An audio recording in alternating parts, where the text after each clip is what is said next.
22.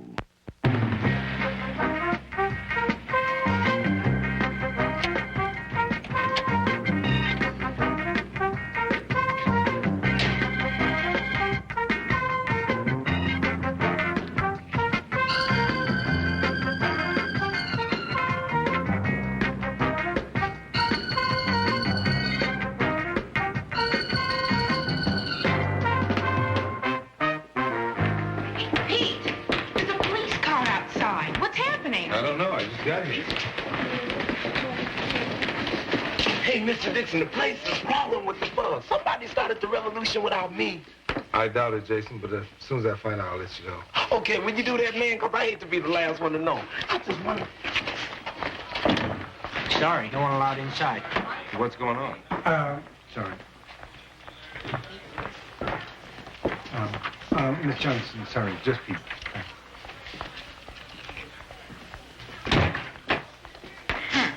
This is, Sergeant Jameson, Pete Dixon. How do you do? Fine, sir. What's up? Yeah, just a routine burglary, Mr. Dixon. What would they take? Well, this is a weird one, Pete. Just your records, and that's all. You mean somebody broke in here just to steal my records? That's it? You know why anybody would do that? No, I don't. Would that the spirit of the illustrious dead whom we lament today could speak from the grave to both parties in tones which would reach every heart throughout this broad territory. The illustrious dead speaking from the grave. Go on, Toby. My countrymen, know one another and you will love one another. Lucius Lamar, 1874. Good research, Toby. That speech made a lot of waves during its day. Bernie, do you know why? Well, yeah, because it was so corny. Helen? Lamar was a leading advocate of Southern independence before the war. So after, when he gave that funeral eulogy for Senator Sumner, he was making a plea for reconciliation. Very good. Mr. Dixon, how come we keep going on about the Reconstruction period? Because it was a vital period in American history. And besides, I did my thesis on that subject, so I have a lot of notes. That must have been when you went to Poly State, eh, Mr. Dixon? That's right. Did I mention I went to Poly State? Yes, sir, last Friday. You know, it must be a great school to turn out teachers like you. Oh, man. Talk about how to succeed. Okay, you guys.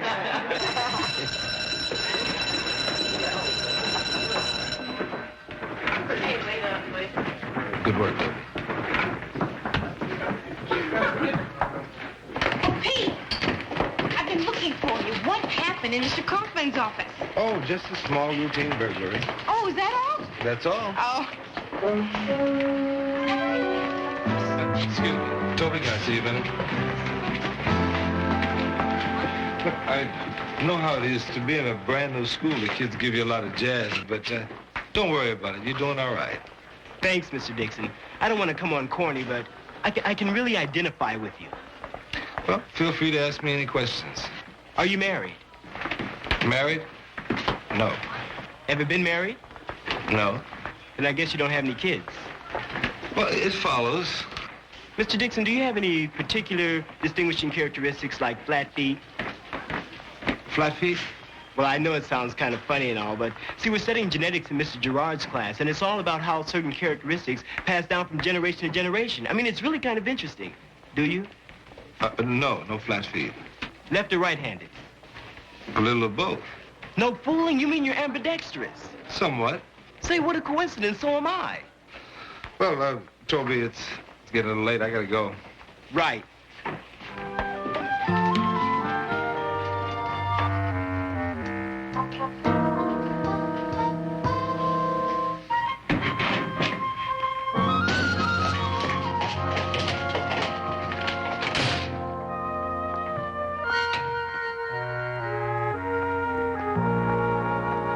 Congratulations. How does it feel to be the new mystery man of Whitman High?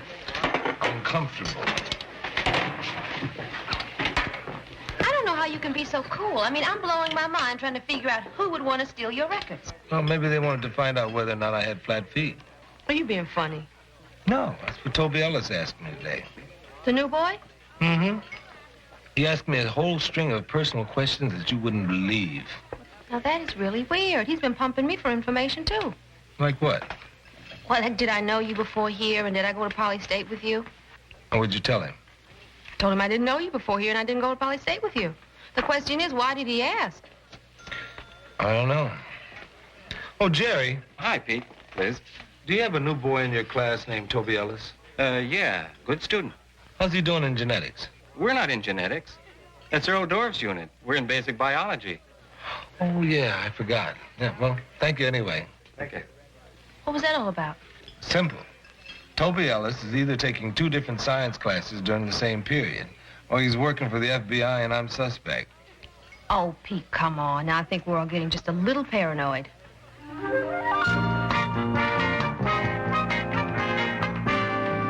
Mr. Dixon, listen, I wouldn't mention this, but I heard about your records being stolen. A funny thing just happened. I was out of the infirmary for a few minutes, and I heard a noise in the other room. When I came back in, the file cabinet was open, and I found this on the floor. What is it? Medical history, blood types, things like that. Yours? Mine.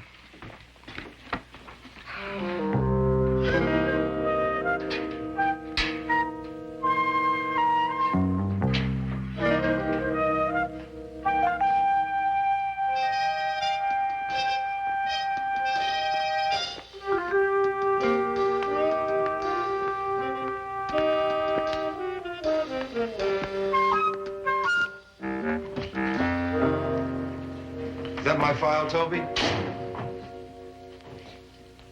Yes. I didn't steal it, Mr. Dixon. I only borrowed it. Toby, what's going on? My file, my medical records, personal questions? What are you after? The truth about you and me. You see, from the first time I saw you, I had this feeling. And I went through a lot of trouble so that I could be sure. Sure of what? Who you are. Okay, who am I, Toby? Mr. Dixon, you're my father.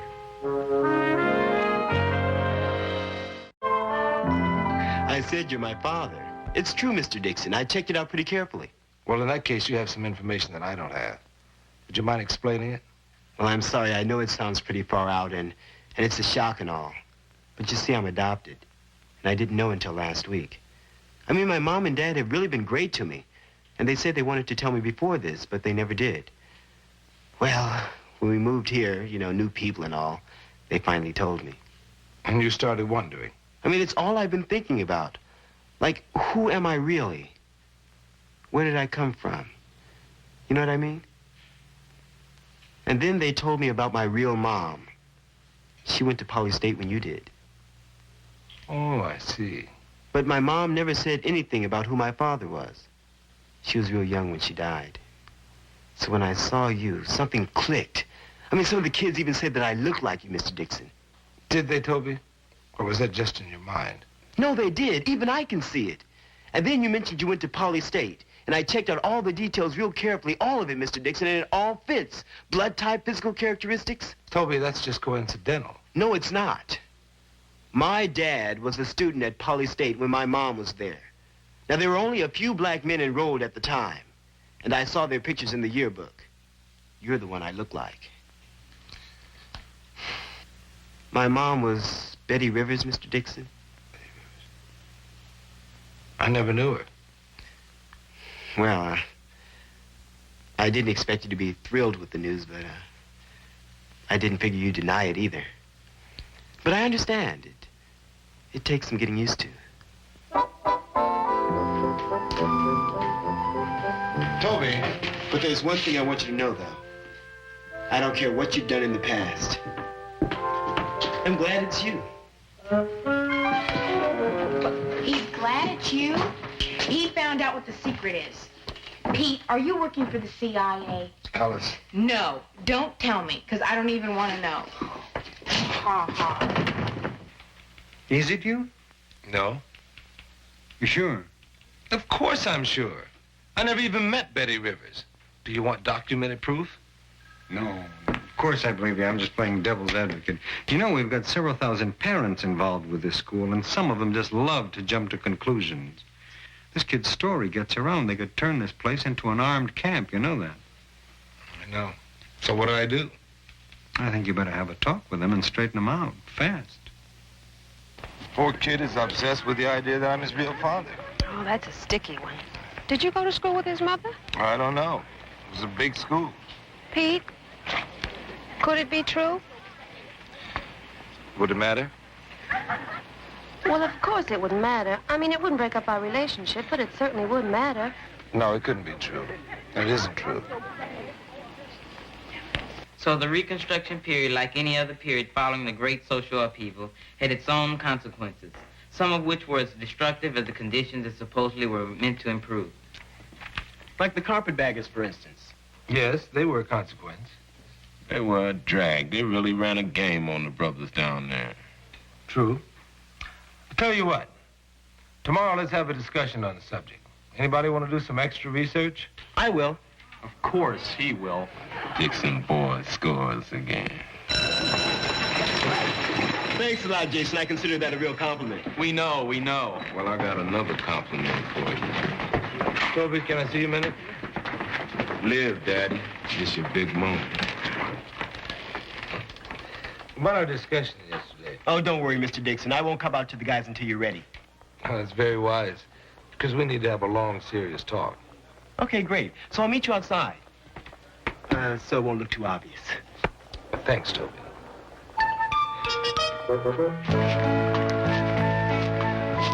He said he'd meet me somewhere, but he didn't say where. Maybe he's by the car. Oh, don't look now. He's not by the car. He's in it.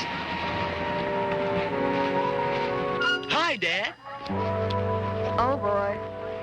Toby, what is your suitcase doing in my car? Oh, well, I'm ready for our talk. You had to pack for it? Yeah, well, I plan to stay. Stay where? With you. With me. That's what he said.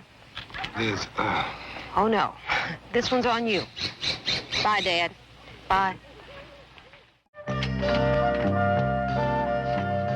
well, here we are. Yeah. Nice place you got here. Thank you. What'd you tell your folks? Oh, that I was staying with some friends overnight. A pretty big suitcase for overnight. Well, they were both gone when I left. Oh, I see. And when do you figure on telling them that you're going to move in with me? Oh, tomorrow, at the school open house. I have it all planned. I bet you do. I'm going to introduce you as my real father. Sit down, Toby.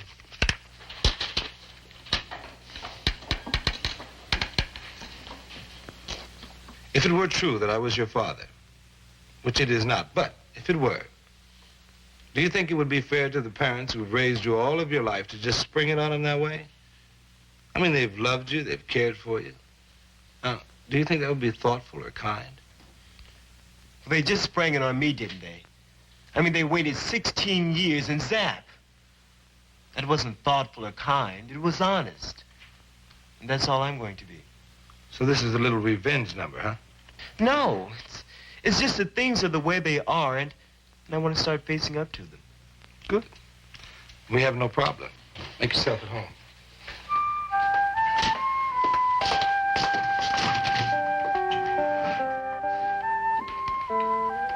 Say, where do you hang your stuff? Closet by the door. My mom was real pussy about having things laying around. Well, most women usually are. That's one of the advantages of being a bachelor. Well, I like things nice and neat. Not me. I like them loose. Boy, you must be some football player, huh? Yeah, great sport. I'm a 440 man myself. My dad and I make all the track meets. You ever go? Not much.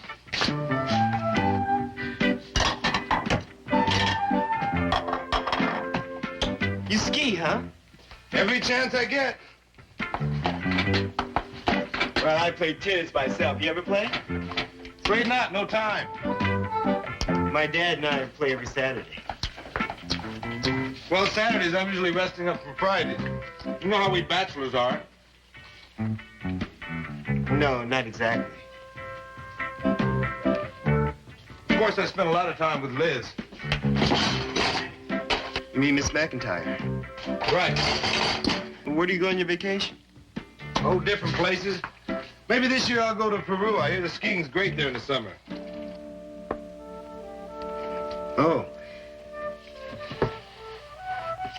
Well, we have a cabin up in the mountains, and my dad and I go fishing all the time.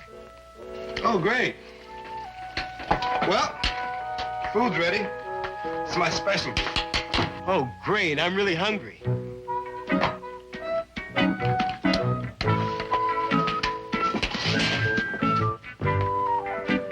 Oh, what's the matter? Oh, nothing. It looks great. Can I have some bread and butter, please? Sure.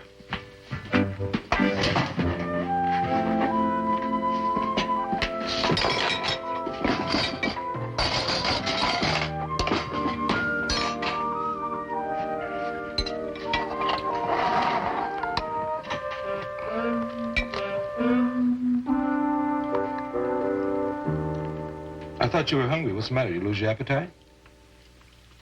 Sorry, Mr. Dixon. It's just that I'm allergic to tomatoes and stuff like that. I mean, if I didn't break out in hives, this would be the type of chili that I'd eat. But I just break out a lot.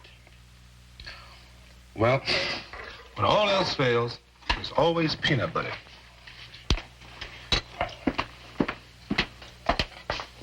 Unless you'd rather have sardines. Oh, no, thanks. Peanut butter would be fine.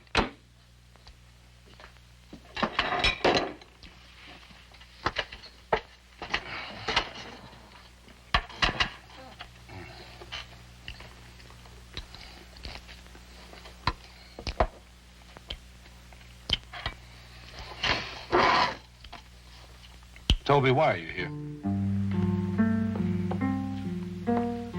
I'm not sure. I guess I just wanted to see how I'd fit in with you. Well, what do you think? I think you're just great. I mean, you're the type of father that any kid would be proud to have. Let me ask you a question. Oh, sure. Your adopted mother and father, do you think they love each other? I know they do a lot. Do you think they would love each other any more if they were related? What do you mean? I mean that love is dependent on relationships, not flesh and blood. See, Toby, being a parent isn't just having a child. It's caring for him, sharing things with him, worrying about him, and even giving him a swat once in a while. If your legal name was Dixon instead of Ellis, do you think I would be any more of, or even as much of a father to you as the man who's raised you for 16 years? Well, maybe not, but I still want my own. Okay, but think about it, okay? Just think about it.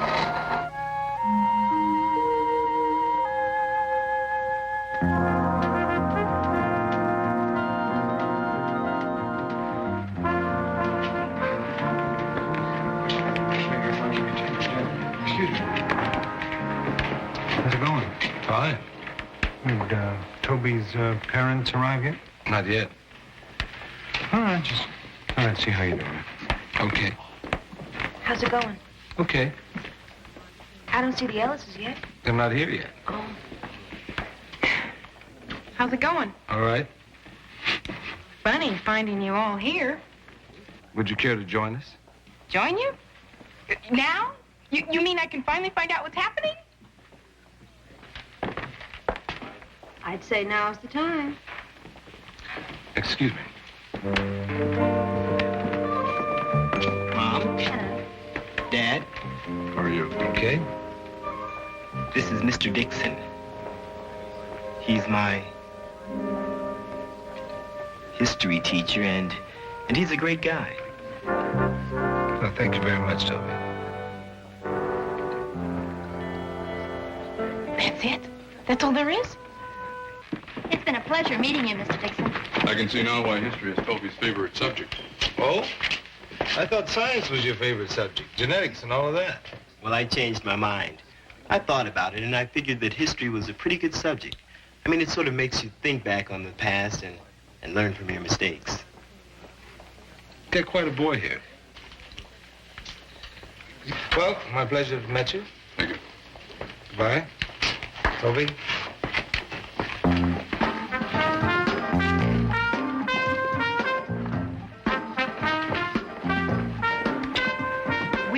somebody please tell me what's been going on? The truth is, Alice, that Toby Ellis was trying to find out who his father was. Now he knows. That's it? That's it. I still don't get it.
So after 33 years of labor, Simon Rodilla had completed the towers in Watts. He built them mainly of discarded materials, junk, and rubbish. In other photos we have, if you look closely, you can actually see bits of broken glass, bottle tops, and pieces of miscellaneous metal. Bet you my mother could build 2 of those if she cleaned my room. It's very good, Pam. Some of the best work to come out of the photography club. That's the last you see, too. Every time the students get something good going, the school board shuts it down. Let's be fair, Jason. When the bond issue failed, a lot of the extracurricular activities were cut.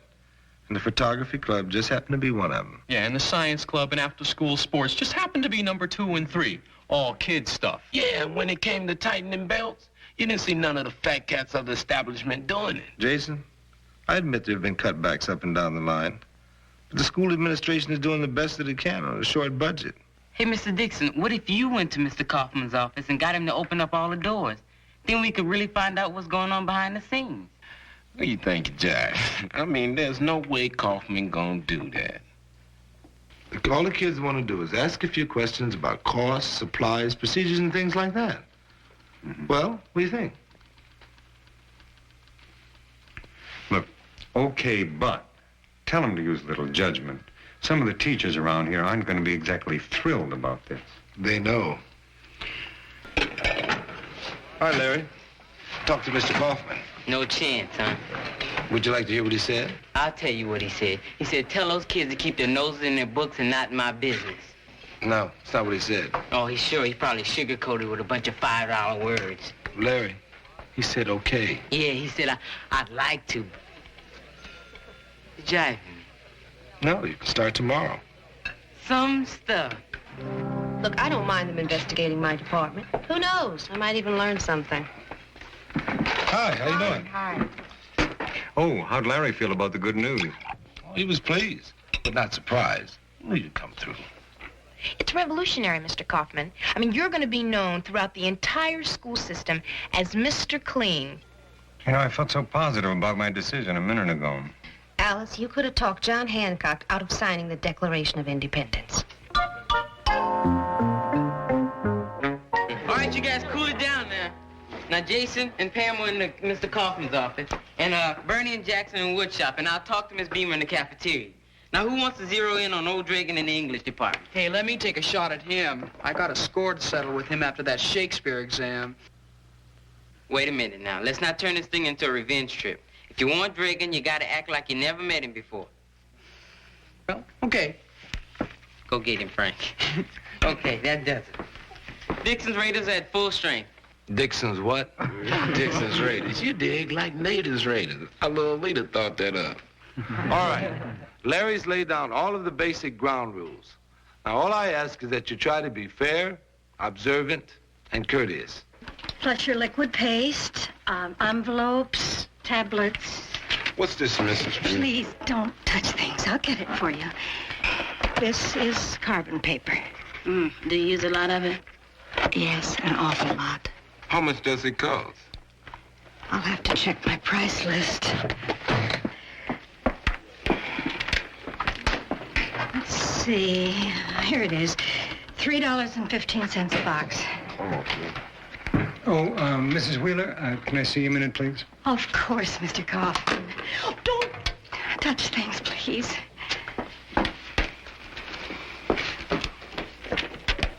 What are they asking you out there? You name it, they've asked it. Do they want to see me? They haven't mentioned it yet. Should I find out? Well, I know. I tell you what, let them relax. Let's get some work done. I got some memos for you. I hate to make a fuss, but I find this whole thing very upsetting. Upsetting? If you ask me, we're all being subjected to Gestapo tactics. And I'm not sitting still for this. Are you, Gerard? Oh, no. Absolutely not, Mr. Dragan. There's little enough dignity left in the teaching profession. Oh, how well I know. Now, if we all go into this as a group, we can stop this childish investigation before it goes any further. You're right. I mean, look at the name they've chosen. Dixon's Raiders. Obviously meant to agitate. Don't you agree, Miss Johnson? No, I don't think so. You don't? You don't think so? No, I think the name's all in fun. Besides, from what I hear, the kids have made some pretty good suggestions. Oh, really? Oh, that's interesting. Go ahead, Jason. This is the first report on Room 222, Dixon's Raiders. Location, school supply office. Official in charge, Mrs. Emily Wheeler. Our study team found said, office run efficient and free from influence of any special interest group. However, certain ways of buying things can be improved. Item, typewriter ribbon. You've been using red and black ribbons, you dig? You don't hardly use the red part, so buy all black ribbons and get twice the use for the same bread. Could you do without the red? Well, I suppose so. Item, carbon paper. Now, I defy them to find a carbon paper cheaper than the one I use. Oh, you're right. But in this case, we checked with business offices. They tell us it's better to use the expensive carbon paper. With that cheap stuff, you get 2 or 3 uses, right? With the expensive stuff, you can use it 16, 18 times. I'll look into it. Item, ICL copying machine. For most school needs, you can get it on with the next smaller model, saving about... Well, that's it. Why don't we break for lunch and come back right after, okay? Very good job. I'm impressed. So am I. That kills that can. I'll get some more out of the storage room. I just checked. We're out of it. No more mayonnaise either. What do you mean? There was just 6 cans in there the other day. Yeah, I know. The kids must be drinking it. Or something. Ken, I understand you didn't exactly open up your heart to our little investigating team. Mr. Kaufman, let's not mince words. I ordered them out of my office. The point is, I will not submit myself to Mr. Dixon's version of Ralph Naderism. It's an insult to every department head in the school. Look, Mr. Dragan, I didn't start that study to alienate department heads. In fact, I didn't start the study at all. It was my students' idea. I think it happens to be a very good one. Now, Ken, you've got to admit that the students have conducted themselves very professionally. What's more important, they've gotten some results. In that case, you should be satisfied. Really, Mr. Kaufman, how much longer is this nonsense going to go on? But the kids are involved.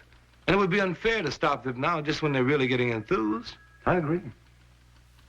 I see. Then you'd have no objection to my taking this grievance to the school board, would you? Oh, no. Although it's not really necessary. Most of the members of the school board already know about the saga of Dixon's Raiders.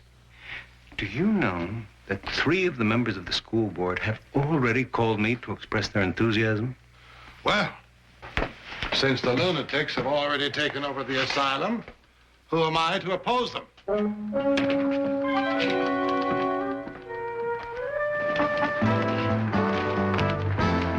Larry, got some good news for you. I want to talk to you, Mr. Dixon. I got something to tell you. Well, what is it? I want to call an investigation off. You're kidding. No, I don't want to do it anymore. Why, Larry? Because it turned out to be a lousy idea, that's all. Then, after checking with the lumber company, we found out that knotty pine costs half as much as the #1 grade fir he's been using in the wood shop, which is an annual savings of a mere $240. Hey, that's incredible. Yeah, but he's still fighting me, though, see? He says knotty pine doesn't look as good or isn't as versatile as fir. That's when I unveil the clincher that me and Jackson built. A knotty pine guitar? Naturally. Glenn Campbell, eat your heart out. Dixon's Raiders rode to town, asking what's the story. Turnwall with me and upside down. The rest is pretty gory. Excuse me a minute. Larry? Where's the report on the cafeteria? Oh, I haven't written it up yet, but no problem. It checked out okay. Hey, let me ask you something. What's bothering you? Nothing. Honestly, Mr. Dixon. It's about Mrs. Beamer, isn't it? Why do you say that? Well, I can add 2 and 2. You're covering her department. You like her. And suddenly you just drop the investigation. Did you find something wrong? There are some shortages, Mr. Dixon. Do you think she's responsible? I just can't figure it out. It just doesn't look like something she would do. Well, don't you think you owe it to yourself, to her, to find out the truth? Yeah. Honestly, Larry, you make me feel guilty. Why's that? You're always the first one to arrive and last one to leave. Oh. How's your project coming? Okay. Are you getting all the information you need? Well, if you have a minute, I'd like to ask you a few questions about the food ordering procedure in the cafeteria. Oh, I have to be a Tyler by 2. But you know where my books are, on top of my desk. Everything's in there. Well, that's all right. I'll wait till tomorrow. Oh, tomorrow's Friday. You know how busy we are. Why didn't you do it today? Get it over with. Hope you can read my handwriting. Oh, lock up for me, will you, honey? Sure. Bye.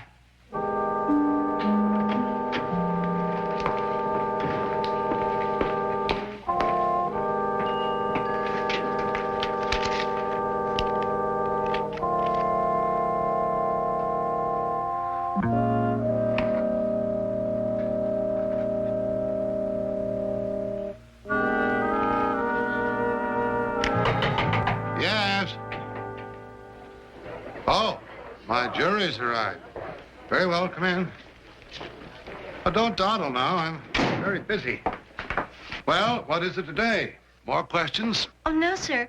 Our investigation team's finished its report. I guess you and Mr. Dixon had quite a good laugh at my deficiencies. No, Mr. Dragan. We thought you should see the report first. It's that bad, huh? Report on English Department, Department Head Mr. Kenneth Dragan. We found this department to be excellent in every way. There are 2 L's in excellent. The selection of books, the presentation of subject materials, and teaching methods are all first rate. Thank you. We did have one suggestion, Mr. Dragan. Oh?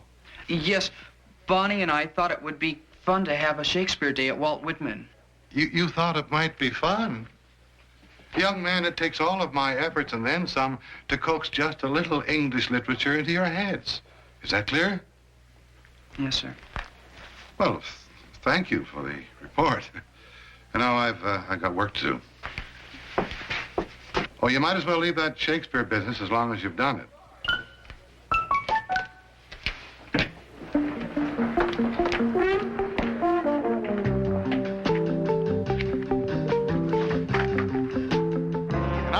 That's something I've always stood for, letting the students find things out for themselves, as long as they do it with a sense of fair play. Oh, of course. You take that Shakespeare Day idea that we worked out together. There's a good example of what can develop. And, Larry? Can I talk to you? Sure. Well, excuse me, Mr. Dragan. What's up? I told you I'd come back with my report no matter what I found. Well, how's it look? Awful. How awful? Plenty. For one thing, the amounts of food she's been ordering just don't check out with the little bit we've been using. Maybe there's some waste. Not 90% waste. Anyway, the big kick is the payroll. She's been drawing extra money for jobs students have been doing, and all we get paid is free lunches. Is there any chance you could be wrong? No chance. Well, there's only one thing we can do. I'm not turning Miss Beamer in. I'm not asking you to. You got the facts, and we're just going to have to confront her with them.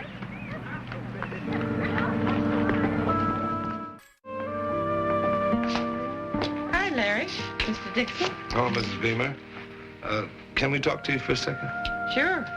But if it's about today's meatloaf, I already know. Had too much garlic. No, Mrs. Beamer, it's not about the meatloaf. Larry here has something he wants to say to you. What is it, Larry? Miss Beamer, I feel real bad. Go ahead, honey. It's all right. Well, it's about the investigation. I hope I'm wrong, but it looks like things just don't check out in the payroll ledger. Oh. So you went through the payroll ledger, too? Sorry. It's all right, Larry. I suppose I always left it out because I wanted to get caught.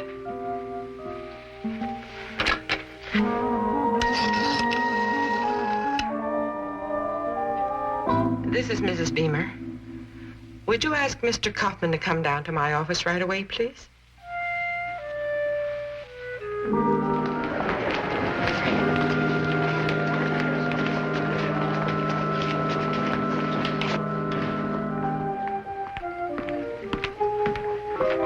Hello. What's going on? Mr. Kaufman, I've been dishonest with you. With everyone. What do you mean? Well, Larry's done a very good job in his investigation. He's found a misallocation of funds in my books. It's too late to return the money. It's been spent. You'll find everything accounted for in here.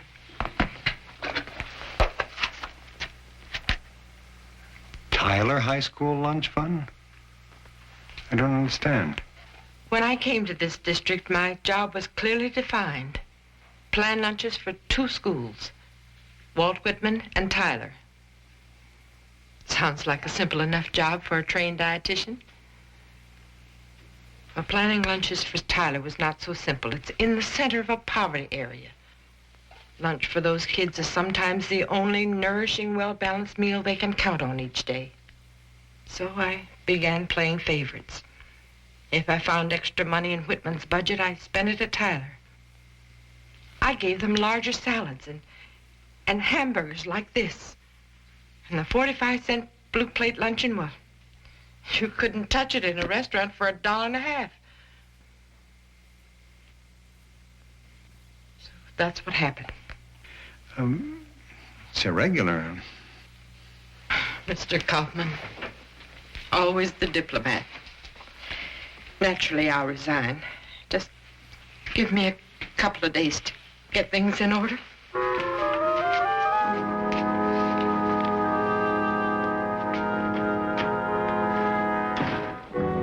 Well, it looks like our good intentions didn't turn out so well, huh? I guess not. We all thought it was such a good idea. Yeah, but you know what really concerns me? That we lost Miss Beamer. Those kids are really going to feel bad when they find out. Poor Larry looks miserable. I'm sorry to disturb you, but some of the children insist on seeing you. Mr. Kaufman, we have it all figured out. One at a time. We have a way of keeping the Tyler lunch program going. The new Tyler Lunch Program Subcommittee, known as Beamer's Redeemers, have found a practical solution to the problem. Item.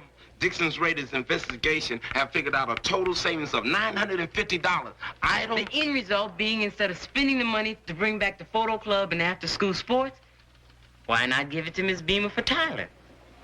Well, that's a good start.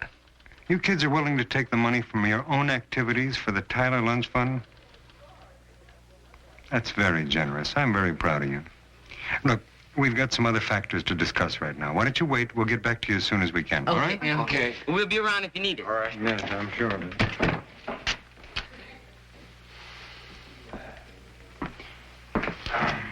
What do you mean, other factors? Well, moral factors. I mean, Mrs. Beamer was falsifying those books. You mean like robbing Peter to feed Paul? Whatever you want to call it, the fact remains she was disregarding school regulations. Now, the way I look at it, I've got two choices. Either I go to the school board, or I don't go to the school board.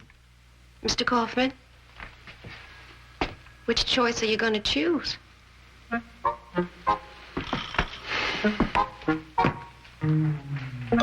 I don't.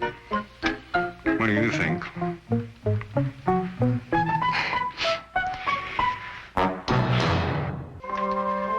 With the savings the kids turned up, there should be enough left to finance your lunch program.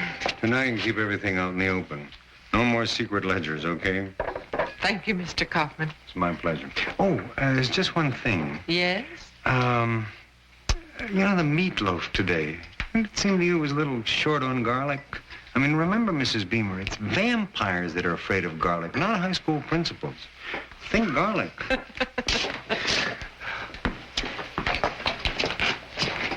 Oh, Miss Kaufman. I just want to say that Dixon's Raiders appreciate, the way you handle things.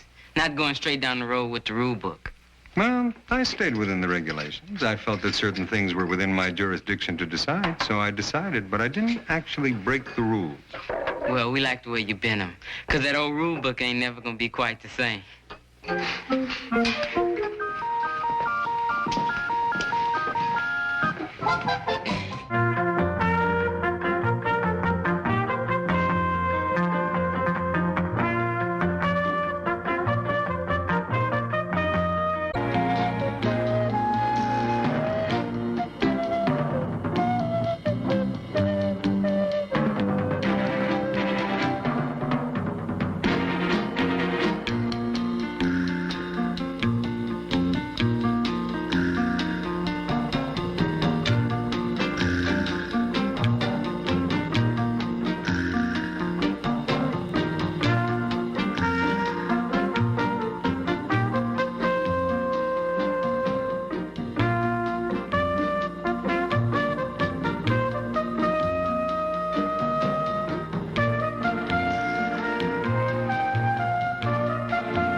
Yes, Pete. I said I'd get them. Library? Sure, it's right on the way. Oh, there's plenty of time. Okay.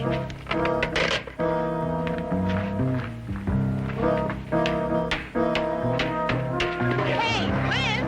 Wait up a minute. Oh, hi, Alice. I gotta run. What's the rush? I have an hour of work to do before school begins. You didn't make it. My head knows that, but my feet won't stop trying.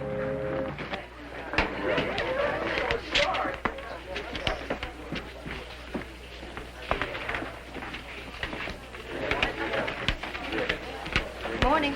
Oh, hi. Is it tickets? Tickets. Here's your book. Thank you. You know something? You are a very special lady. Thank you. I'm also a very handsome lady. See you later. Bye, Alice. Oh, bye. You know, I had the kind of morning you wouldn't believe. First, the alarm didn't go off. Then the coffee boiled over. Then my toast burned. So if I was a little short when you called, I'm sorry. Look, Liz, can we talk about it later? I got an important meeting. You have an important meeting. I have an office full of students waiting for me right now. A total caseload of 375 as of yesterday. 14 college recommendations to write, 3 classes to visit, and 4 parents to counsel. And a boy whose heart I have to break when I tell him he bombed out on the SATs, and you have an important meeting to go to? I guess we both do. See you later.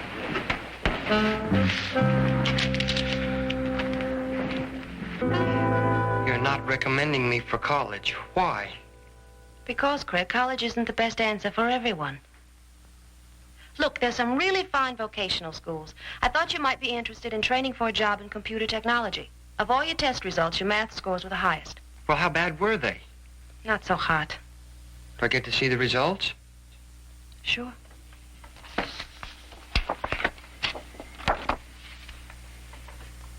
Below average, huh? Okay, I'll have to work harder. I'll bring my grade average up. Craig, tell me, how many hours a day do you study? 3, sometimes 4. You work very hard to keep that C average, don't you? Craig, I said before, college isn't the best answer for everyone. It also isn't the only answer, so there's no need to feel inadequate. No, you don't know my family. I mean, they're great. They don't hassle me or anything, but it's hard for them. You see, I'm a real oddball in my family. They're all very smart people. And who knows where I came from? Listen, my father says you can set your mind to do whatever you want to. So here's where it's at for me. I have to go to Harvard. Harvard? Harvard Divinity, where Emerson went, and my grandfather, and my uncle, and my father. I want to work for the Lord, Miss McIntyre. I want to be a minister.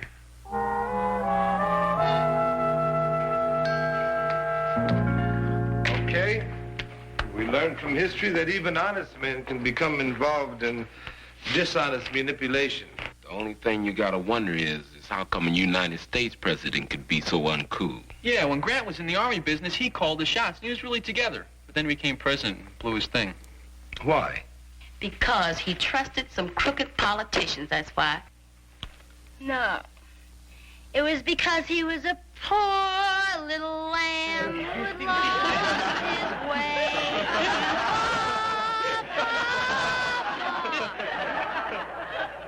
Oh, well, Crazy Judy strikes again, huh?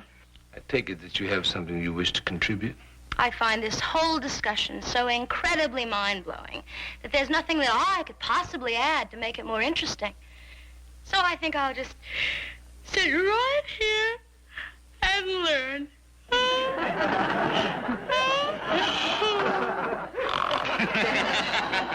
Judy, I'd like to see you after class. Anything, you little hot desires, big boy. Hold it. Read pages 417 through 420. And I'll be expecting to see some of those term reports. They're all due in at the end of the week.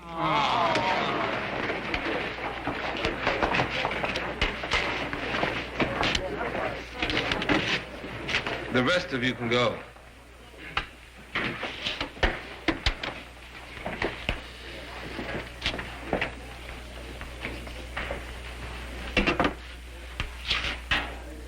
Did you want to see me about something, Bernie?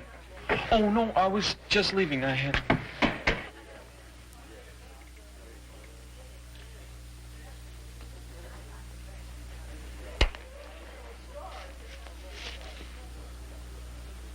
Far out. Judy, your audience is gone, so you can cut the act. I think it's about time that you and I had a little talk. I can't stop thinking about Craig Evans. You know, there isn't a student in this school who tries harder than he does. But I've tested him 18 different ways. He's just not equipped to compete academically. Craig Evans, you mean Reverend Evans' kid? Yes. He wants to get his degree at Harvard Divinity. It's a family tradition. But I don't think he could make it through junior college. So he wants to be a minister. Does it have to be Harvard Divinity? My point exactly. I have a friend who's doing Christian missionary work with the street people here in Los Angeles. And I thought maybe it might give Craig another way to go if I took him to his house. A good idea. Whose house, your friend? No, he just works there. Where? His house. It's the name of a teenage Christian nightclub. Some of our kids have been going there. It's really okay, Mr. Kaufman. I know all about it. They only serve soft drinks. It's very nice. Well, it sounds okay to me. Do you think it'll do any good? I don't know. It might free his thinking some. I mean, where's it written that you need a college degree to do the work of the Lord?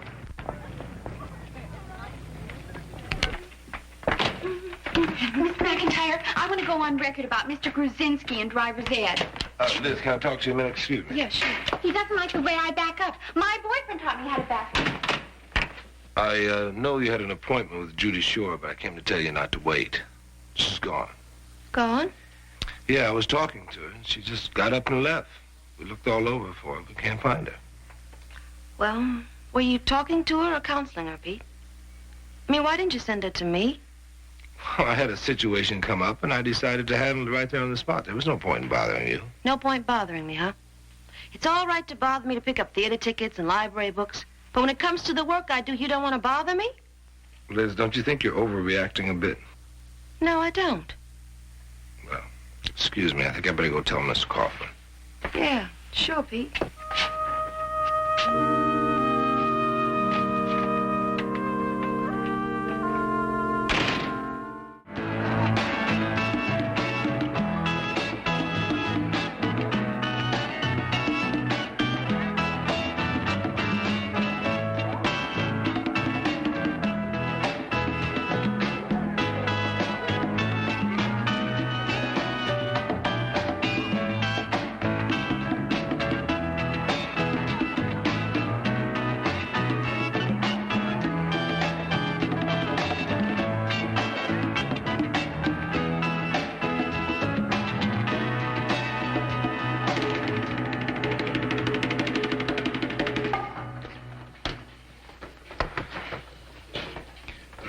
To be truly human is to be conscious of human weakness, but confident that it can be overcome.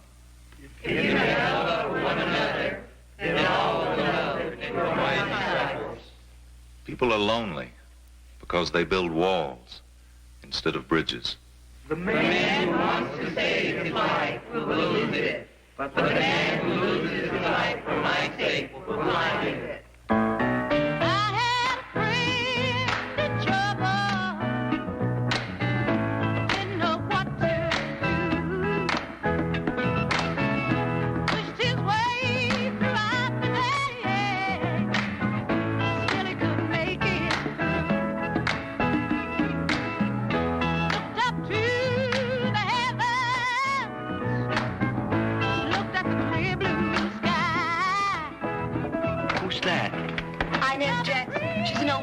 Helps to run the place. Is she a minister? No, but she ministers.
Practice life,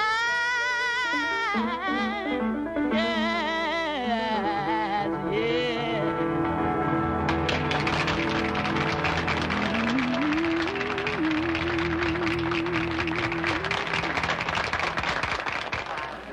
Look at it this way, Craig. This isn't a congregation. It's people. And this isn't a church. It's a house of celebration. Can you dig that? I don't know. What do you do here exactly? Well, we're just trying to close up the spaces. Say, do you have any time after school? After school? Maybe. Why?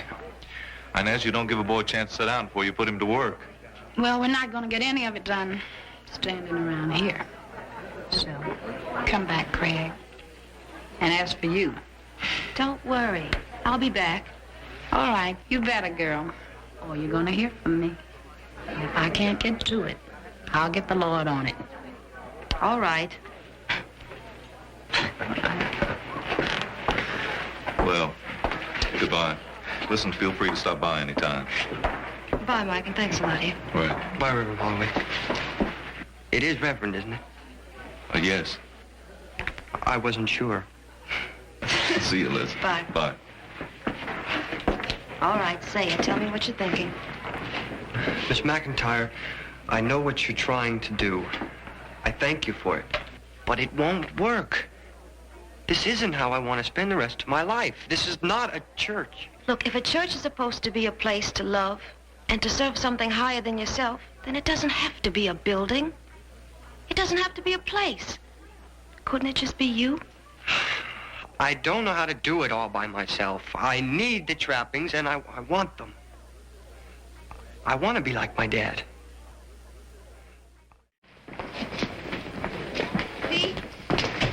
Oh, hi. Hi. Did you find someone to go to concert with last night? Nope, I gave the tickets to Jerry Gerard. Oh.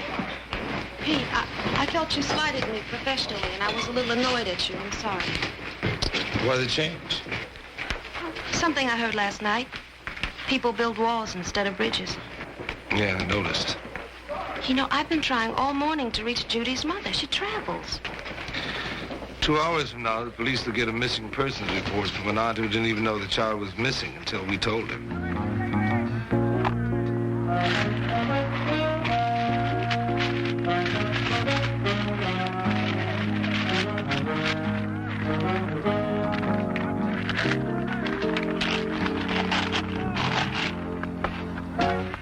What are you doing?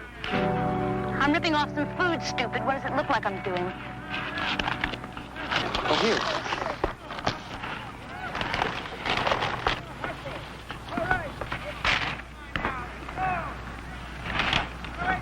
You're really hungry. Yeah, well, you would be too if you hadn't eaten since yesterday. Why? Hey, man, why don't you leave me alone? Don't you have a class you have to go to or something like that? Yeah, I'm cutting it. Join the club. I'm cutting the whole semester. You know what? This isn't a bad place to hang out. I slept here last night. How come? Well, they lost my reservation at the Hilton. Hey, man, you really are dumb. That's what they keep telling me. Look, man, don't get all bent out of shape over it. Look, I want to split this crummy town, and I'm busted. You want to come? I know you. You have Mr. Dixon's history class in English with Miss Johnson. Oh, great. I'm trying to split, and he's giving me my whole curriculum. Look, fella, all I said was, do you want to run away with me? Well, it figures. I just thought maybe you might have a watch that we could pawn or something. I'll see you around. Wait. I don't know what's bugging you. But could it be that bad? Please tell me about it. You got a month? Got an hour? What's your name? Crazy Judy. What's yours? Dumb Craig. Well, you see, I've got this plastic doll who likes to call herself Mother. And I've got this aunt who's really Adolf Hitler in drag. And I've got a sister somewhere. Do you ever get the feeling that you can see things that other people can't see? Not very often. I envy you that. It's a gift. Some gift. You walk around and you see all the creeps in the world. They're nice, phony, respectable faces. You just want to smash them because they're so plastic. Because they all lie. Everybody doesn't lie, Judy. My parents don't. You'll find out. No, they don't. Mr. Dixon doesn't. Miss McIntyre doesn't. Huh? Biggest phony of them all. She's always so perfect. What's wrong with that? It's just not real, man. God's love is perfect. It's very real. Somebody tell me why I'm still here. I don't believe this. Just believe him. Don't run away, Judy. I have someplace I'd like to take you to tonight. Judy? So you're back, huh? Who says I ever left? I'll let you know when I decide whether I'm here or not. She's here. Okay, so where do I go now? Jail, detention, what? Well, why don't we start with my office, okay? I'll be there in 5 minutes.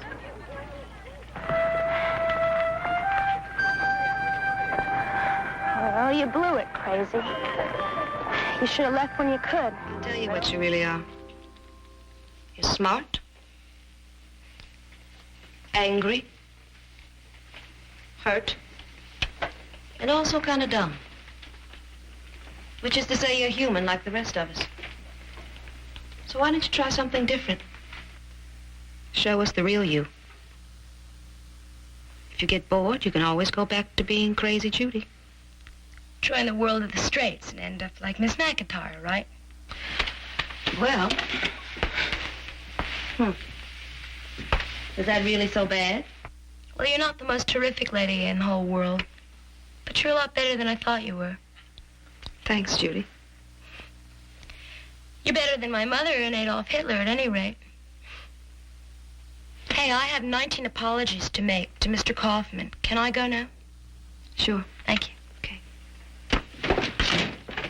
Oh, listen, I know, I'm going.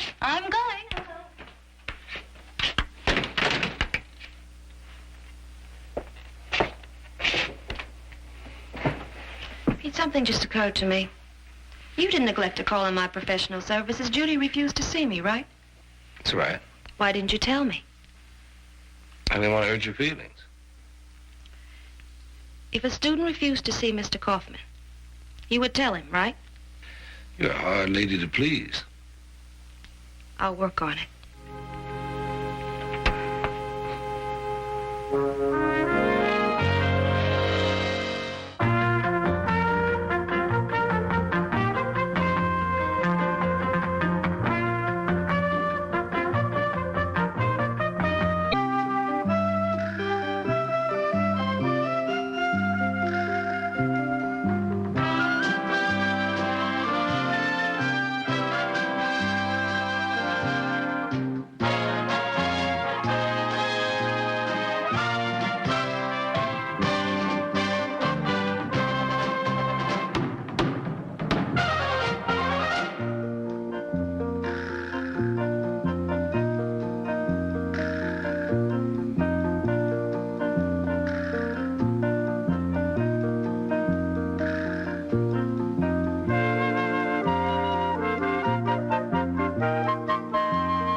Ever since we've been discussing the 1920s, a couple of words keep cropping up.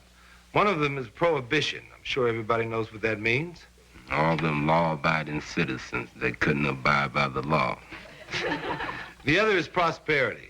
The Coolidge prosperity, the Hoover prosperity. Paul, what does that word mean? Well, when something prospers, it You know, it grows quicker than anybody expects it to. Like Bernie's hair. Anyway, in the 1920s, everything seemed to be growing bigger, better, and faster. Right.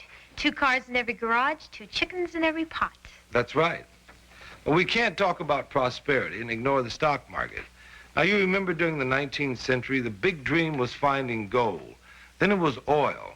Well, in the 20s, the stock market seemed to offer everybody a chance to get rich quick just by phoning a broker. That's how everybody ended up. Broker. Almost everybody. How could so many people be suckered into a deal like that? Well, prosperity is more than just dollars and cents. It's a state of mind. It just doesn't seem real. It doesn't seem real to you because it was 40 years ago, and you've never been in a situation like that. Mr. Dixon, I don't ever expect to be. I wouldn't be too sure. You see, I have this little project in mind. I want each of you to take $1,000, an imaginary $1,000, and invest it in the market. My broker just jumped out of the window. You'll find all the stocks listed in here and in your newspapers. So check them out, call a brokerage house, do some research, then invest your $1,000. There's just one thing to know, Mr. Dixon. And what might that be, Jason? Don't nobody beat the system.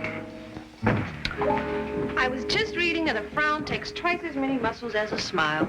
My muscles can use the exercise. This thing is incredible. School budget? No, it's an operational analysis of Walt Whitman. But the absenteeism, Is it that bad? it's up 5%. I didn't realize there were that many kids out of school. Kids? What kids? I'm talking about faculty absenteeism. Attention, please. Will the following students please report at once to the assistant principal? Abernathy, Code, Rabbit, Slink, Carson, Kenyon, Locke, Pond, Sonkin, Jones, Lefkowitz. Oh, those guys, they're always in trouble. Shall we start the meeting? What'll somebody trade me for a hard-boiled egg? A piece of celery. I call the meeting of the junior class gift committee to order. Oh, come on. Won't somebody make me a better deal for this delicious, nutritious hen fruit? A half a baked bean sandwich? Treasurer's report. Mr. Chairman, as of this date, the gift fund treasury has $479.33. The following students will report at 1:30 to the athletic field. Hawley, Jackson, Ingalls, Locke, and Merritt. This announcement will not be repeated. $476.25 has been earmarked for the class gift, a 20-volume set of encyclopedias of science, leaving a balance of $3.08. Oh, come on, somebody. I hate hard-boiled eggs. Tuna salad on whole wheat. It's a deal. Okay. Look, I had a summit meeting with Miss Schultz in the school library, and she agreed to find room for the gift. Find room? Yes, even if it means moving her bound copies of Popular Mechanics. Well, big deal. You see, not even the library wants the books. Look, the encyclopedia is a very worthwhile gift. Do you know what the junior class at Halstead is giving their school? An air purifier. Every time somebody takes a breath over there, they're going to remember who bought it. Boy, who'll remember us? All them people who couldn't find the bound copies of Popular Mechanics. Look, an air purifier is very expensive. I just wish there was something. This is your principal speaking. I'm asking all students to please stop dropping empty lunch bags in the halls and use the cans provided. Thank you. Hey, why don't we buy an intercom for the school? That's something we really need. Now that would be appreciated. I know this guy who knows a guy, and I'm sure we can get a discount. Yeah, but I thought it was all settled. Well, what do we got to lose, Miss Johnson? I move that Larry talks to the guy who knows the guy. All in favor? Aye. Aye. Aye. Crazy. I bet you don't know. Okay, how's everybody doing on the stock market? Helen? I'm about $25 ahead. That must be the $25 I lost. How about you, Jason? I can't get with the whole thing, man. It doesn't make sense to me. Why? If you really buying, man, you pick up a telephone. You call a man. You may have never met him before. And you say, buy me some stock. Okay. Okay, that's what he says. Now you're on part of some company. Right. Okay, 2 days later, man, that same part of that same company ain't even worth half as much. Well, that happens. How can that be? Well, the company is probably worth the same as it was before. But what's changed is the people's judgment of that worth. That same part of that same company could be worth twice as much, too. Not if I'm holding, man. How have you been doing, Paul? I guess you'd say I'm bullish, Mr. Dixon. Why? Well, I talked to a couple of brokers and my uncle at the bank. From what they told me and from what I read, I made my investments. So far, I've got a total profit of $547. Made that in 1 week? Miss Johnson, in just a few days of playing the stock market, Paul has made over $600. On paper. Yeah, but what does the stock market have to do with our gift committee? Well, if you can do it with funny money, why not the real thing? Yeah, for the quality intercom system the size we need is going to cost over $900. That's nearly twice as much money as we have. Yeah, but what happened to the guy you know who knew a guy? That guy doesn't know him anymore. We don't have a lot of time to make that much money. But to go into the stock market to raise money is just out of the question. Sure, the figures, Pa. He's made more than $50 in the past 2 hours just sitting in class. Wait, you have? Well, now wait. It is your money, and you raised it. You have the right to decide what to do with it. We've decided. Now, look, I don't deny that it would be nice to have a new intercom. Or if you would have invested your money last week, you'd have enough money this week to buy it. I mean, it's a marvelous surprise. I mean, nobody'd expect a new intercom, but... But what, Miss Johnson? But I am your faculty advisor. And I think I better get some advice. Hi. Hey, I need some advice. You've come to the fountainhead. Shall we take turns? Look, I'm very interested in the stock market. The stock market? Have you been talking to some of the kids in my class? As a matter of fact, yes. I think everybody should know something about the stock market. Do you really think so, Mr. Kaufman? You may quote me. I finally got into a mutual fund. I think at your age, you ought to diversify your portfolio. Hedge with a few blue chips. Include some long-term capital gains, but don't confine yourself to one exchange. Keep an eye out for over-the-counter buys. Over-the-counter? A stock's not listed on the big exchanges. And don't forget tax-free bonds. Are all those things better than mutual funds? No. Golly, you sound like a man who really knows the stock market, Mr. Kaufman. My brother-in-law's a broker. Hey, I've got a class, but I can't tell you how much help you've been. Especially you, Mr. Kaufman. I had no idea you were such an expert. Are you really making money at it? Well, I've never lost any money. Of course, I've never actually bought any stocks, either.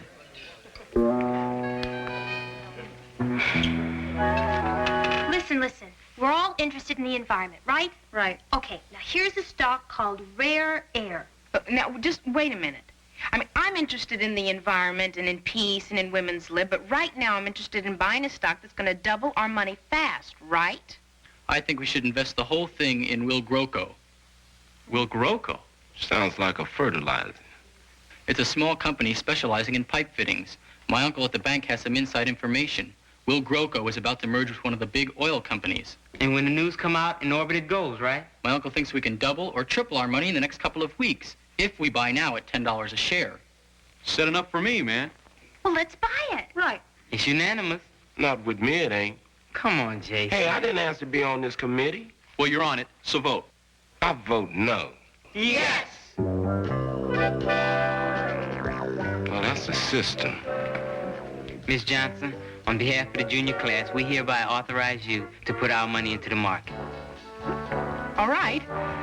I guess we don't have too much to lose, Only $479.33. Everybody. The Bama State Style Marathon. Saturday at noon. Only on Aspire. Oh, good morning, Mr. Kaufman. Good morning. The Wall Street Journal. Boring from within, Clever. Today's market opened sluggish with the Dow Jones down 3 points at light trading. Industrials down 0.07, transportation down 2.36. You really got those kids interested in the stock market. I'm impressed. Thank you. Attention, all members of the junior class gift committee. Special noon meeting in Miss Johnson's room. This is an emergency. What's the matter with Alice? Well, being class gift advisor has been known to do that to teachers. I see. A drop of 2 1/8 in 1 day. Wow, do you know what that means in dollars and cents? Means we've lost $100. Only if we sell. Oh, yeah. Hey, man, that's double talk. I'm no genius, but I know 350 less than 450. Wait a minute. My uncle told me that a drop like this isn't unusual. You've got to look at the big picture. I've looked at the big picture, and I see us being chased out of town by the junior class. I guess we gotta sell, huh? I think that'd be a mistake. If we sell now, we can't even buy the encyclopedia. We can always get a 10-year subscription to the Wall Street Journal. Now I know why people jumped out of windows in 1929. Now, wait. This is no time for panic. It's as good a time as any, Miss Johnson. I ain't gonna say I told you so, but I sure did. Hey, Miss Johnson, are you going to get in trouble with Mr. Kaufman? Mr. Kaufman. Why didn't I think of him? Hey, I bet he'll know what to do in any stock market crisis. Terrific. You know, this whole stock market business would never have occurred to the committee if it hadn't been for my class. But you didn't actively participate in the speculation with the gift fund, did you? No. But anyway, I'm here for moral support. I admire a man who stays with a sinking ship. Miss Johnson, why didn't you just confide in somebody before you bought this Rococo or whatever it is? Well, I was going to, but it all seemed like it would be such a nice surprise. And you seemed to think investing was really a good idea. And then if a man with your experience in the stock market thought that, then the bell rang. Wait a minute. My experience in the stock market? But all the things you said. Oh, I led you on, right? Miss Johnson, my experience in the stock market consists of listening very carefully to my brother-in-law, the broker, until I fall asleep. Then when I wake up, if I have an urge to invest one dime, I go back to sleep again until the temptation goes away. All right. I'm not going to tell you what to do. You're not? Well, I can't. It's the students' money. But I'm certain that you, as a responsible member of my faculty, will advise the right thing. Sell. Sell? Well, while you still have enough money left to buy 10 volumes of the encyclopedia. Thank you, Mr. Kaufman.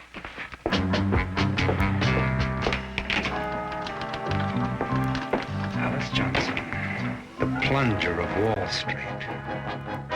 No, Will Groco. W-I-L-G-R-O-C-O. Can't find the quotations. Probably dropped right off the board. Don't lose your enthusiasm. I already have in the stock market. But can you speak a little louder, please? Thank you. Well, what did the broker say?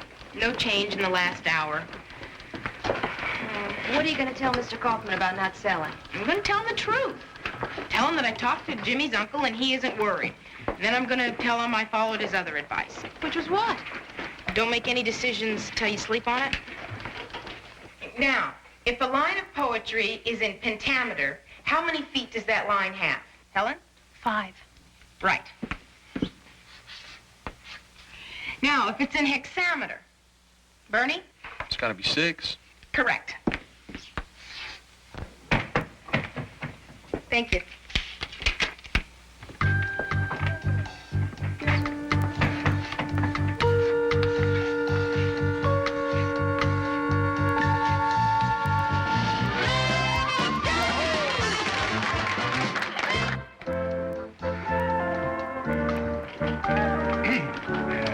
Miss Johnson,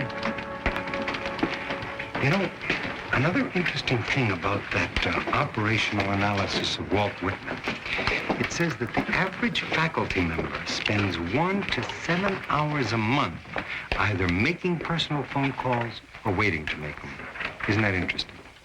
Well, I was going to call the brokerage to see how Will Groco closed today. Miss Johnson, look, take my advice. Once you sell a stock, forget about it. Don't worry about it anymore. All right. Come into my office. I'll make the call for you out of morbid curiosity. Simon? Seymour. Your brother-in-law, Simon. How many Seymours do you know? Get your head out of the Dow Jones. I'd like to ask you a question, please. What was the closing quotation on Will Groco, please? Will Groco. Thank you. 11 and a half? 11 and a half! What are you so happy? You didn't take my advice. I'm sorry, Mr. Kaufman, but I'm not sorry.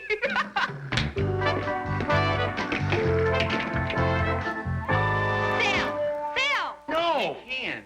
If you sell now, we can get all our money back and buy the encyclopedia. We're not selling for any encyclopedias. We're given a new intercom. Or even something bigger. Bigger? Look who's joined the Bulls. You gonna be a capitalist, Jason? Man, the way Will Coco's moving, who knows? I might even vote to get us one of them air purifiers and an intercom. Wait a minute. I share your enthusiasm, but let's be realistic. Shoot. Miss Johnson, we can't sell now. We gotta hang in there. If there's one thing I know, it's when you're hot, you're hot. Hi, fellas. Mr. Dixon.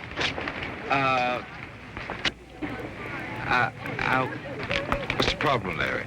We want to call our broker to find out how our stocks are doing. So? We don't have a dime. We got bigger coins, man. Well, I chip in a dime. Yeah. Thanks, Mr. Dixon. We'll pay you back. Oh, that's okay. I'm not going to think of it as a loan. I'm thinking of it as an investment. An investment? In what? Your education.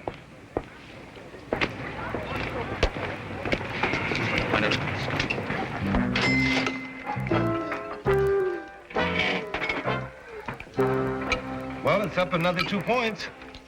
How many shares have you bought? Oh, I never play the market. I just give people good advice like you do. You'll never get rich, Pete. I'll never get ulcers either. You know, you sound pretty hot on this Will Groco stock. Well, Pete, maybe we're too conservative. Maybe these kids know something we don't know. Maybe. But all I had in mind was a little classroom experiment, like what it's like to lay your money on the line. So? They did. Yeah, but I hate to see them get hurt. They worked hard for that money. Pete, I mean, the school is going to get a new intercom. I hope so. You hope so?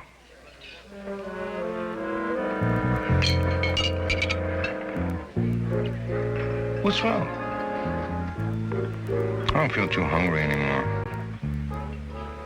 I think we should sell. Oh, come on, man. My uncle says it's easy to lose sight of why you went into the market in the first place. To buy an intercom. I say let's sell and buy it. But we could buy something bigger. Look, man, we could buy clean air for this school. All we need is a little more time. I've got a suggestion. Why don't we sell enough of the stock to buy the intercom? And then we'll have enough in the market left for speculating. And later... I'm for that. 4-2, Brother Bull. Looks like we're outnumbered. Shoot. Before we start class, Miss Johnson has a few words she wishes to share with you. It's about the stock. No air purifier. No intercom? No encyclopedia? I'm afraid not. I couldn't sell the stock. Why not? Well, the Securities and Exchange Commission had complaints about possible illegal manipulations of Will Groco's stock. So, pending an investigation, they've frozen it. We can't get our money out? For how long?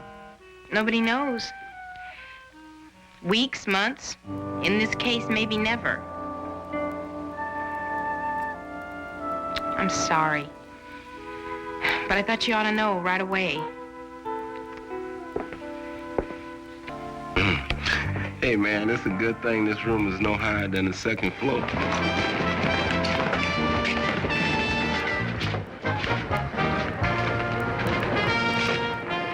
The gift from the junior class to Walt Whitman High.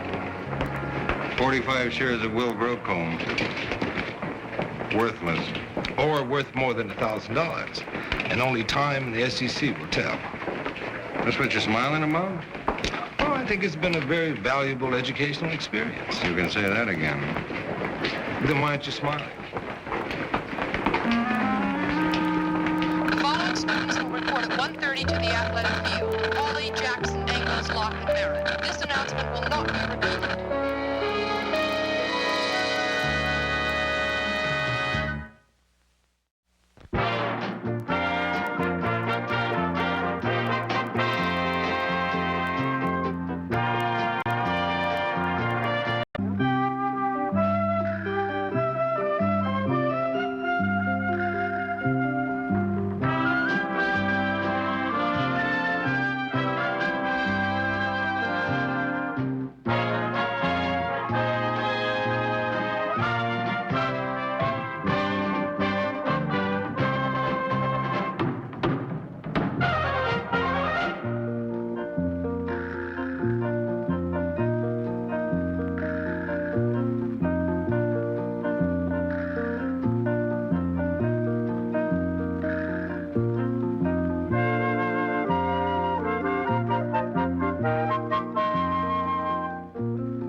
Mr. Galvez?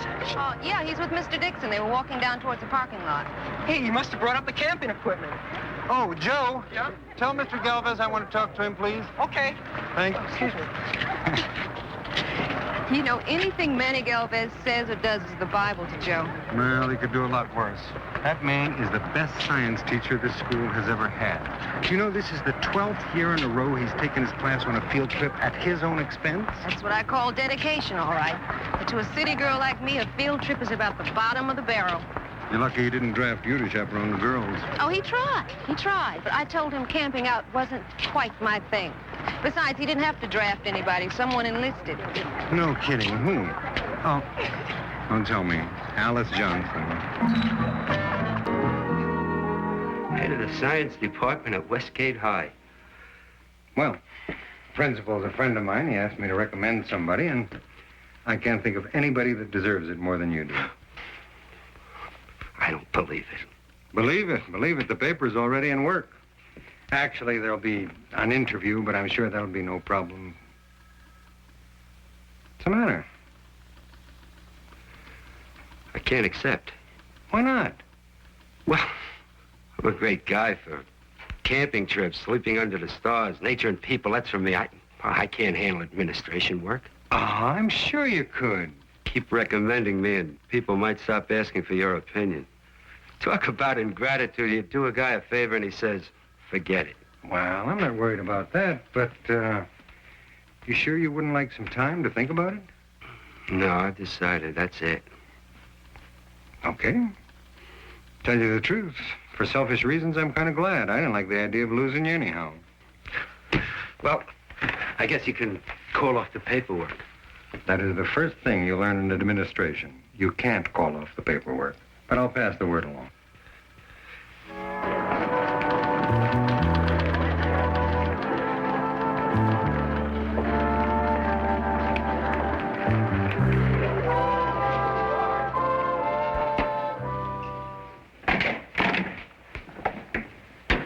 I'm late. I know.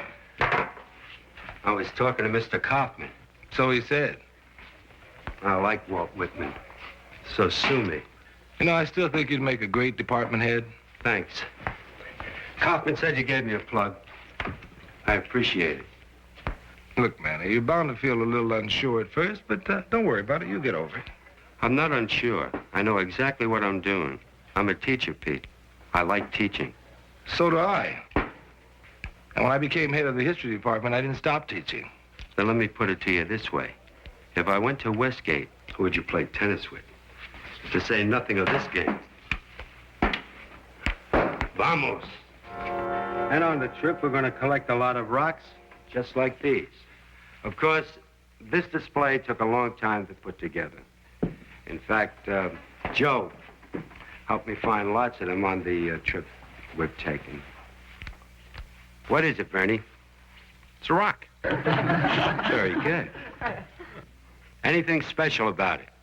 It's a big old white raggedy rock. Now scratch it with your fingernail. Nothing happens. They use a penny. Oh, why a penny? Well, copper, it's harder than a fingernail. Oh, yeah. Now taste it. Hey, why me, man? Taste it. You mean if I like it, I can eat the whole thing? Salt. Congratulations. You have just completed a scientific experiment. And here I am all this time thinking salt comes out of a salt shaker. Thank you. Joe, will you keep this discussion going? Sure. Until the bell.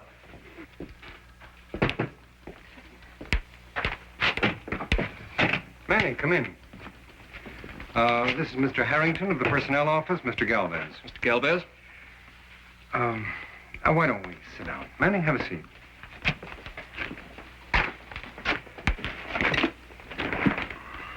Well, I'll get right to the point. First of all, I want you to know that I did ask Westgate to withdraw your name, but they'd already submitted it, and personnel was running a check on you. It's a routine procedure for a man becoming a department head, Mr. Galvez. I know. In the process of reviewing your college transcript, we found certain irregularities which led us to contact the college. They had no record of you ever having earned a college degree. Well, I'm not surprised. You mean it's true? It's true. You don't have a degree? No legitimate teaching credentials? None. Bernie, do you know how this works? Oh, yeah, Mr. Dixon told me about it. See, you fill this part with kerosene, you pump the handle, you fool around with it for about an hour or so, and... And when the burners don't light, you build a campfire. Yeah, that's what my dad always does. Hold it, everybody. I have an announcement. The field trip this weekend is canceled. Cancel? Why? Because I'm leaving Walt Whitman.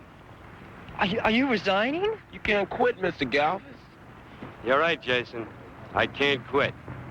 What do you mean?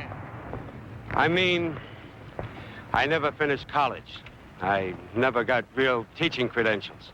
But so what? You're still one of the best teachers this school ever had. Thanks, Joe. But I'm afraid that's not good enough. I'm sorry.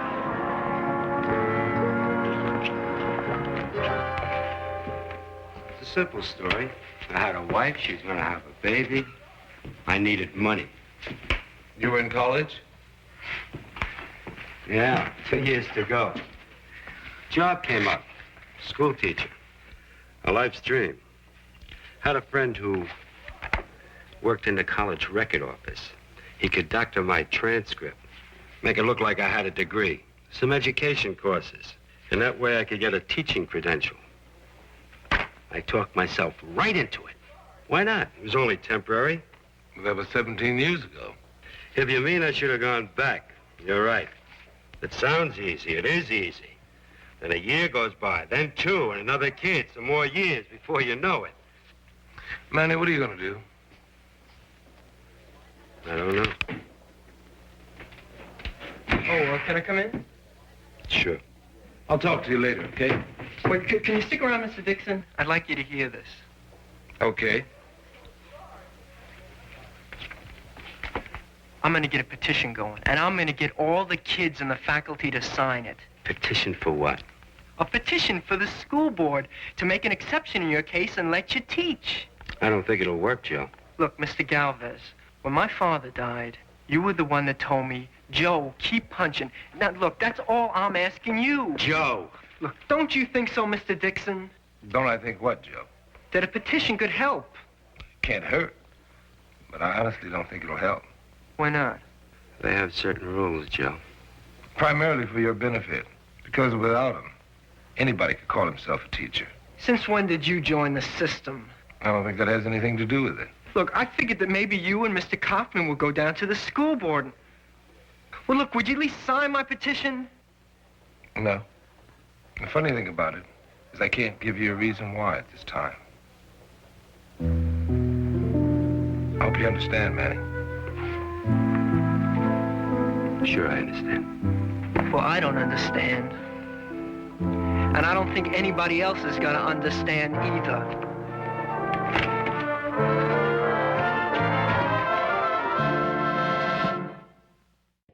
Hey, man, y'all know Mr. Galvez?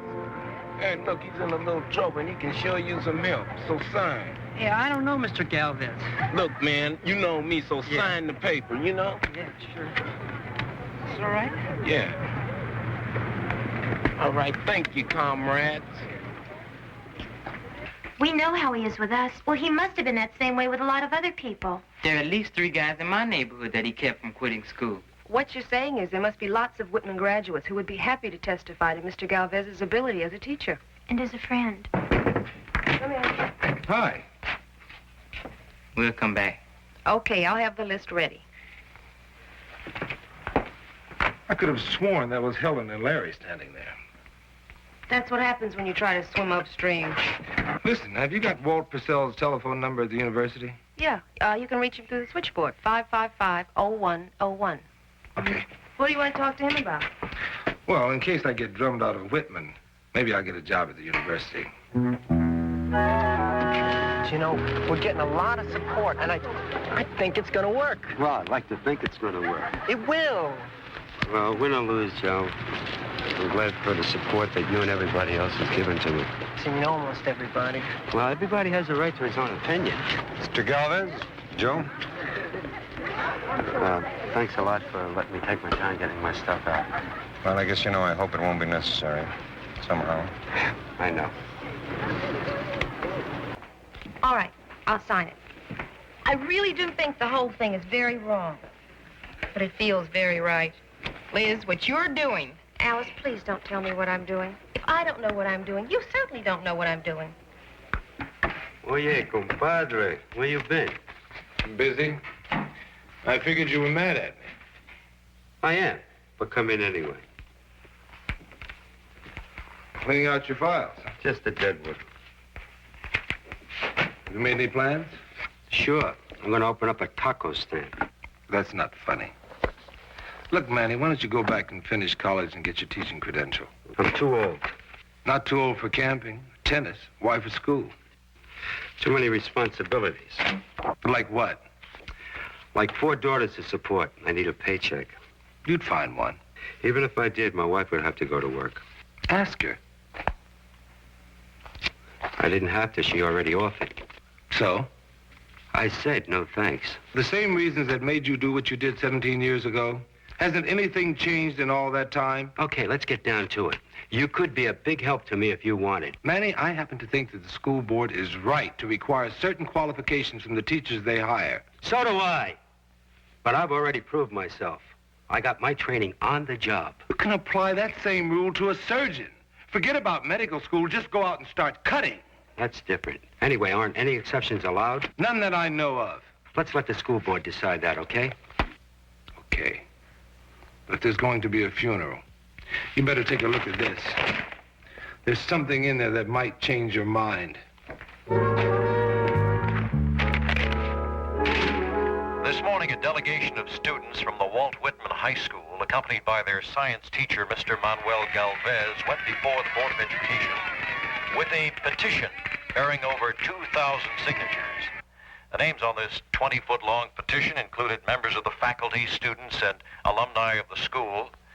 Comments from the students indicated enthusiastic support for Mr. Galvez, and representing a majority of the teachers was Alice Johnson. Well, the response of the faculty has been very gratifying. As a matter of fact, almost all of them signed the petition. And I'm sure when the board members hear our story, they'll change their mind and let Manny Galvez stay at Walt Whitman High, where he belongs. When my father died, I started getting in trouble.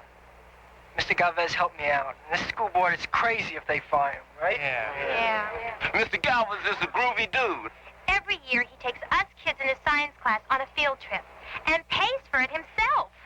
Although the members of the board were sympathetic, they nonetheless voted unanimously to uphold an earlier ruling, which was that Mr. Galvez would have to go. And now sports and weather after... All that work for nothing. How's Manny taking it? I don't know. I haven't talked to him since they got back from downtown. Oh, did he get back to you about your ideas? No. Maybe he will now. Don't bet on it. Just put him down. Got him busted.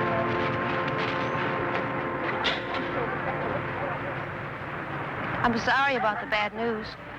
Thanks. It's not the end of the world. It is for Mr. Galvez. Joe, you know better than that. Look, you did the best you knew how. Mr. Dixon should have helped us. You know, Mr. Kaufman maybe was on the spot, but Mr. Dixon should have helped. What he did wasn't cool. Wasn't cool. Well, Mr. Dixon's got more cool than the whole bunch of you put together. You're always talking about people doing their own thing. But just as soon as somebody disagrees with you, the first thing you do is put them down. Because this time we had a good reason. Just 1 minute. Now, while you were out getting signatures for your petition, Mr. Dixon was doing something very real and very practical to help Mr. Galvez. Like what? Like lining up night courses at the university so he could finish and get his degree in not much more than a year. Yeah? Yeah. He was also lining up tutoring jobs and teacher's aide work for Mrs. Galvez so she could work if she wanted to. Gee. He was also working on a partial scholarship and a student loan. Hey, does Mr. Galvez know all this? Sure, he knows about it. So before you put Mr. Dixon down about anything, just be sure you know the whole story.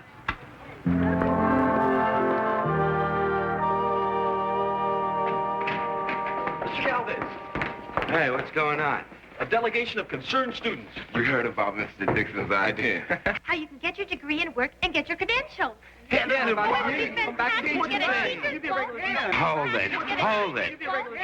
I appreciate Mr. Dixon's ideas. And I love what you guys are doing. But I can't do it. But, Mr. Galvez, you gotta do it. It's not as easy as it sounds, Joe. But no one's saying it's easy. Try and understand. At my age, too many things get in the way. It's just not possible.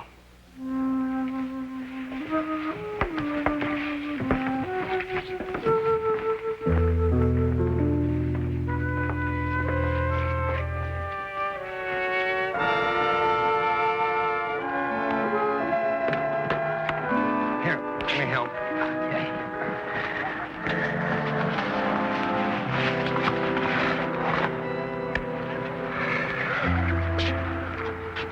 Manning, I'm sorry I ever recommended you for that job.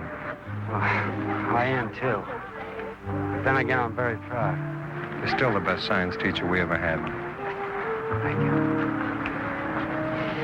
Well, if there's ever anything I can do. I won't hesitate to ask.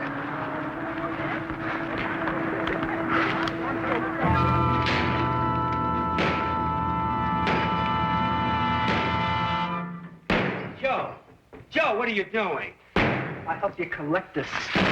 No! I guess I can destroy you if I want to, Joe. No. Tell me what to do. Remember that stuff you told me about how you can't get knocked out by things that happen to you? How you have to get up when you're knocked down? How you have to keep punching?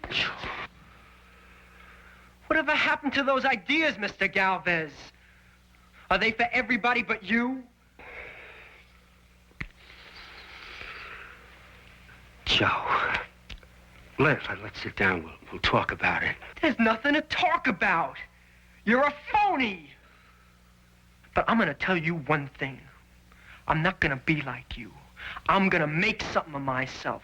And in 20 years from now, you won't catch me crying because I'm going to keep punching till I make things happen for me right.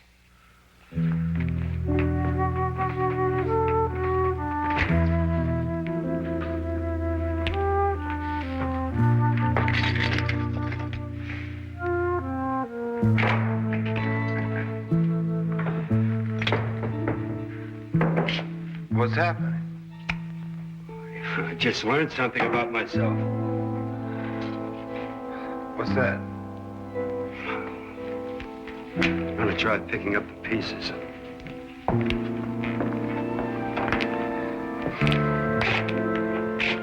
It's gonna take a lot of work. Yeah, well, I think it's worth it. Pete, do you think I'm too old for that student loan?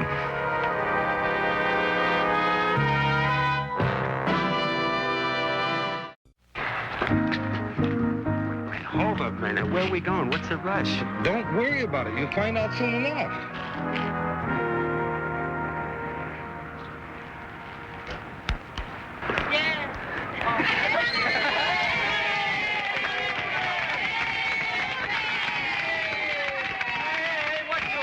Here. I canceled this trip. Well, the kids decided to have it anyway. But you know I can't afford it. I'm a student now. Hey, don't worry about a thing, Mr. Galvez. All the kids chipped in. And besides, I already got your stuff aboard. Hey, Joe.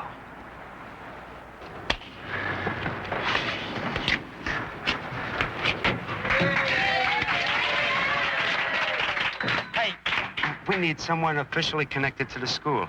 Right. Right. See ya. Yeah.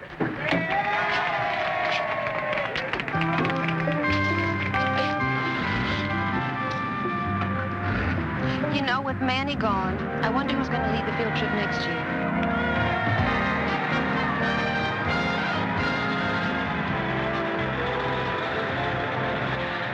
Miss McIntyre, I wish you hadn't asked that question.